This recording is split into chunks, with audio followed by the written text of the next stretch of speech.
Okay, so today I'm going to be simulating placing a stomach tube in a dog. This is Beasley. He does not actually need it done, so I'm just doing a simulation. I have all my materials. Hey, Beasley, you're all right. So I have my.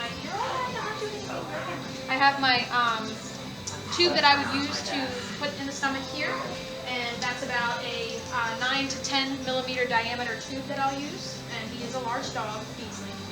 You're all right. I also have lubricant as well to lubricate the tube before I put it in. I have this tape to use as a speculum to put in the mouth to pass the tube through. And then I have 1-inch tape to use to mark my tube with once I measure it. I have a syringe here. I'm just using this for visualization. I'm not actually giving any medication, so I'm just going to use this just to visualize. So I'll draw it up, let's say 50 cc's of medication. So I have that there. I have a syringe with nothing in it. This would be my sterile saline syringe. And then I have a bowl of tap water here. I'm going to draw a little bit of this up in the big syringe when I'm done, just to wash it out and to put it in the tube to kind of flush the tube out into the stomach as well, get all the medication in right. So I'm going to go ahead and get started. So first I'm going to start by just measuring for the stomach tube. How I'm going to measure is I'm going to go from the Beasley, it's okay, buddy. I'm going to go from the, right where the nose is the canine tooth, to the last rib. So, measure here. It's okay, buddy, I'm not doing anything. Alright, so last rib is about here. And if he were to have his head spread out just a little bit, so his canine tooth is there. So I'm going to go ahead and hold my finger right about here just so I know where to mark it. I think I got saved right there. 22. Yep.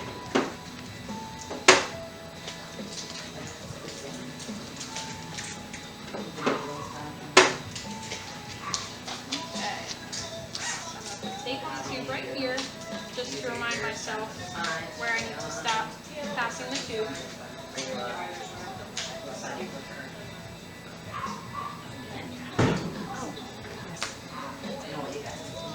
Alright, so first I'm going to start by going in and lubricating my tube. I'm just going to put a piece of gauze here. So on there.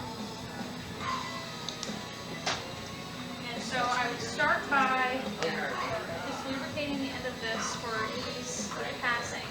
I want to make sure a lot of lube doesn't get in the tube and clog it up. Okay, so that is lubricated. So I'm going to leave that there just for a second. I have Shanda restraining for me. So this is how I would place the speculum. I'm not going to keep it there because it's going to upset him a little bit since he's fully awake and healthy, but this is how you would place it. I don't think he's going to keep it there for us, but that's how you would place it. And then I'm going to hold it next to his mouth just for simulation by itself. So,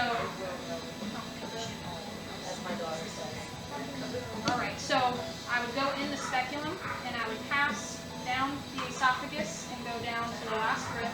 I have my tube here, so I'm just going to hold this here and I would stop right there. That's where I have my tape marked. So I would stop there. I have the tube here. I would hold this end. At this point, I probably need to stand up. I'm going to pass this through that speculum just to have it for holding purposes in case they stay still. Wait.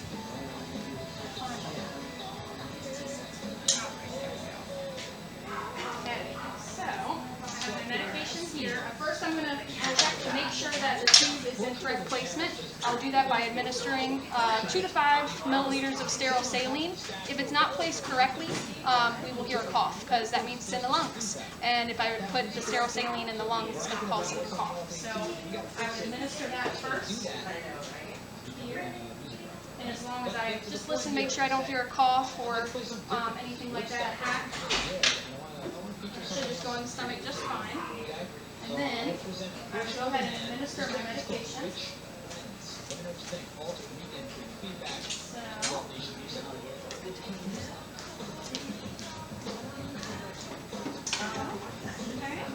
And then after that, I would draw up some of my tap water into the syringe. Doesn't matter. Oh, I put it away. And then I would administer. I'm not actually going to do it, but I would administer that just to flush out the tube. So And then once I flush out the tube and the tap water's been administered, at this point I want to remove the tube. When I do that, I want to plug the end of the tube with my thumb, and then I will remove it just to make sure that there's no contents flush back down into the esophagus as I'm removing it. So I pull slowly. Okay, there we go. All right. So stomach tube is removed. You can take the speculum out. Make sure that Beasley looks okay. Doesn't seem like he's drowning because he has fluid in his lungs. But that's why we always check to make sure the tube's not in the lungs with a sterile saline. So that is how you simulate a stomach tube on a dog.